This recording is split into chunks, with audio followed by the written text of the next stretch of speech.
श्री जगन्नाथ जी के इस रूप का प्रादुर्भाव सबसे पहले द्वारिका में हुआ। ये उड़ीसा बाद में आए, पहले द्वारिका में प्रकट हुए। जब प्रसिद्ध कथा है, भगवान की पटरानियों ने रोहिणी मैया से, एकमात्र रोहिणी जी ऐसी हैं जिन्होंने ठाकुर जी की ब्रज लीला, मथुरा लीला और द्वारिका लीला तीनों का दर्शन किया है। और द्वारिका में कोई भी नहीं है जिसने ठाकुर जी की तीनों लीला देखी है। इन तीनों लीलाओं का दर्शन श्री रोहिणी मैया ने किया है।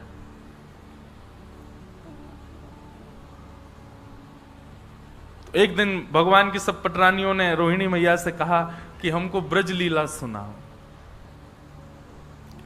रोहिणी मैया बोली ठीक है, हम सुना तो देंगे आपको, पर तभी भगवान की पटरानियों ने निवेदन किया कि सब लोग आएंगे कथा में, बस 3 लोगों का प्रवेश वर्जित रहेगा। बोले कौन? बोले सबसे पहले तो बलराम जी, वो नहीं आएंगे कथा में। रोहिणी मैया बोली, बोले हमारो ही लाला, वा कोई रोक दोगे हैं? बोले मैया वाकई पीछे कारण है, हम सब बहू हैं, वो हमारे जेठ जी हैं। अब जेठ जी आकर के बैठ जाएंगे तो बहू स्वच्छंद कथा कैसे सुने? बार बार यूं ही रहेगी, जेठ जी निहार रहे होंगे। अच्छा, हमारे ब्रजमंडल में एक स्थान है गोवर्धन में, उसका नाम है लुक लुक दाऊ जी। क्या नाम है? जोर से बोलो। Look look Dau ji. वो लुक लुक दाऊ जी अर्थ क्या उनका? जब महारास हुआ वृंदावन में तो सब आए, हम गाते हैं ना, राधा नाचे, कृष्ण नाचे, सूरज भी नाचे, चंदा भी नाचे, ब्रह्मा भी नाचे, शंकर भी नाचे, सब नाच रहे थे, बलराम जी नहीं नाच रहे थे। क्यों? बलराम जी को प्रवेश ही नहीं था। किस कारण से? बोले सब लाला की गोपी जो हैं ये मेरी बहू समान है।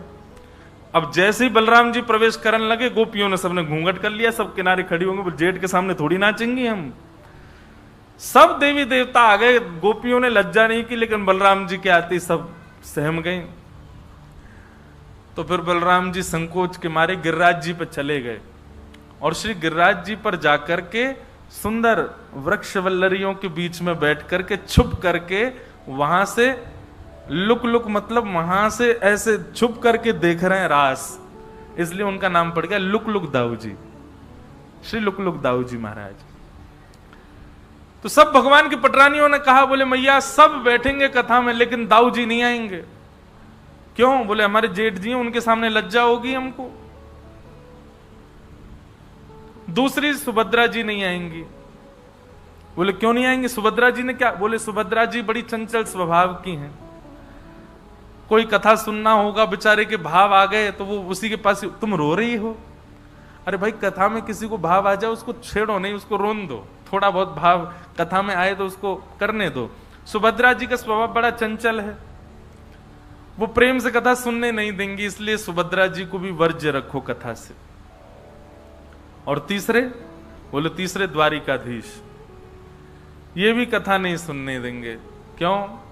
बोले जैसे जैसे आप कथा सुनाओगी तो तैसे तैसे आप पर कम दृष्टि उन पर ज्यादा रहेगी।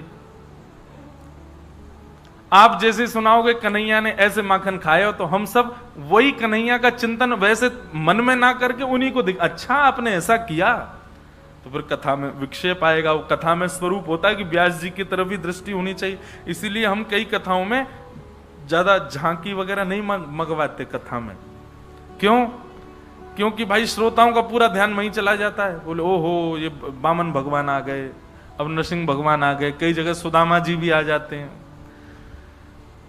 कथा में ध्यान तो, कथा में ठाकुर जी की झांकी नहीं होनी चाहिए। कथा में झांकी नेत्रों से नहीं, हृदय में दिखनी चाहिए, चित्त में दिखनी चाहिए। तो बोले अब जगन्नाथ स्वयं द्वारिकाधीश बैठे होंगे तो पूरा ध्यान उन्हीं की तरफ जाएगा, इसलिए इन 3 लोगों को वर्ज्य करेंगे। रोहिणी मैया बोली तुम द्वारिका में बैठी हो और द्वारिका में इन तीनों का ही राज है, और इन तीनों को ही तुम कथा से रोकना चाहती हो, कैसे होगा ये? तब भगवान की सब पटरानियों ने मन बनाया और बोले योजना हम बनाती हैं, आप तो बस कथा की तैयारी करो। और सुभद्रा, बलराम जी और कृष्ण तीनों बैठे थे और सब पटरानियां गईं और बोली आप लोग अब बड़े हो गए, अब आप लोगों की इतनी गृहस्थी बढ़ गया है, लेकिन आप लोगों को खेलते हुए हमने बहुत दिन से नहीं देखा, चलो ने खेल खेल लो, कुछ क्रीड़ा करो। सुभद्रा जी को बहुत अच्छा लगा, बलभद्र जी को, भैया बहुत दिन से हम खेले नहीं है, कुछ खेलेंगे आज। ठाकुर जी बोले हाँ, हम भी बहुत दिनों से राजा राजा सब राजा धीराज ही बोलते रहे, आज हम खेलेंगे। खेल की बात कहती तीनों के अंदर लोभ आ गया कि हम खेल खेलेंगे। और कौन सा खेल खेला? चौसर। ठाकुर जी चौसर खेलने लगे। बलराम जी, सुभद्रा जी और श्री कृष्ण तीनों चौसर क्रीड़ा करने लगे। क्रीड़ा जैसी चल रही थी तो बीच बीच में तो खूब आनंद हो रहा था, इतने तन्मय हो गए क्रीड़ा में, तभी सब पटरानियों ने कहा अब ये खेलने में व्यस्त हैं, चलो यहां से अब कथा सुनेंगे जाकर के। जैसे ही तीनों व्यस्त हो गए, सब पटरानियां जाकर के वहां कथा सुनने लगी। यहां क्रीड़ा करते करते सुभद्रा जी, चंचल है ना उनका स्वभाव, सुभद्रा जी बोली सबरी भाभी कहां चली गई? भैया दाल में कुछ काला है, ये हम सबको खेल में बैठा के सबरी भाज गई, एक भी नहीं है यहां पे। ठाकुर जी बोले दाल में कुछ नहीं, पूरी दाल ही काली लग रही है हमें तो, जल्दी चलो। और तीनों महाराज ढूंढने लगे कहां हैं सब। ढूंढते ढूंढते तभी ऐसा एक सभागृह था, उस सभागृह में जैसे ही भीतर प्रवेश किया, सामने आसन पर भावावेश में श्री रोहिणी मैया विराजमान है और रुक्मणी आदि 16,108 पटरानियां भगवान की बैठी हैं, सबके नेत्र बंद हैं, नेत्रों से अश्रुधार गिर रहे हैं, सब बाल कृष्ण प्रभु की बाल लीला का दर्शन कर रहे हैं, श्रवण कर रहे हैं। ठाकुर जी ने तुरंत रोका दोनों को, बोले रुको, कथा चल रही है और कथा में भी ब्रज लीला चल रही है, हम लोगों ने कहीं अंदर प्रवेश किया तो विक्षेप हो जाएगा, कथा में भाव में विक्षेप हो जाएगा। ठाकुर जी पीछे ही खड़े हो गए, दूर ही खड़े हो गए, वहीं खड़े खड़े सुनने लगे अपनी लीला। लीला सुनते सुनते सुनते सुनते ठाकुर जी को भी भाव आ गया, सुभद्रा जी को भी भाव आ गया, श्री बलराम जी को भी भाव आ गया और भाव की चरम स्थिति पार होने लगी, प्रेम की 10वीं अवस्था पार हो गई। और ब्रजवासियों की याद में बलराम जी और सुभद्रा जी, बलराम जी और ठाकुर जी दोनों की भुजाएं खड़ी हो गई, मानो कथा सुनते सुनते ऐसा लग रहा हो कि सामने नंद बाबा खड़े हैं, यशोदा मैया खड़ी हैं, सब ब्रजवासी खड़े, अरे कोई इनको दूर मत रखो, हमारे पास ले आओ, हमारे हृदय से लगा दो। दोनों भुजाएं खड़ी हो गईं, तभी प्रेम की अवस्था ऐसी पार हुई कि तीनों प्रेम विगलित हो गए। ठाकुर जी का मुख प्रेम विगलित हो गया, हाथ विगलित हो गए, चरण विगलित हो गए। जब ठाकुर जी के इस रूप का प्रादुर्भाव हुआ, पिघलने लगे ठाकुर जी, तब देवता त्राहिमाम त्राहिमाम करते हुए दौड़ने लगे। ब्रह्मा जी से जाकर के कहा कि कुछ करिए भगवान। ठाकुर जी नहीं तो देखिए अभी अभी जलाशय जल के भांति हो जाएंगे ठाकुर जी। तब ब्रह्मा जी ने कहा जब कथा में विक्षेप भगवान नहीं डाल रहे तो हम डालेंगे तो ठाकुर जी हमको शाप दे देंगे, कथा में विक्षेप डाल नहीं सकते तो क्या करें। बोले कोई कथा का रसिक जन ही जाकर के इसको संभाल सकता है। तब श्री नारद जी को भेजा गया।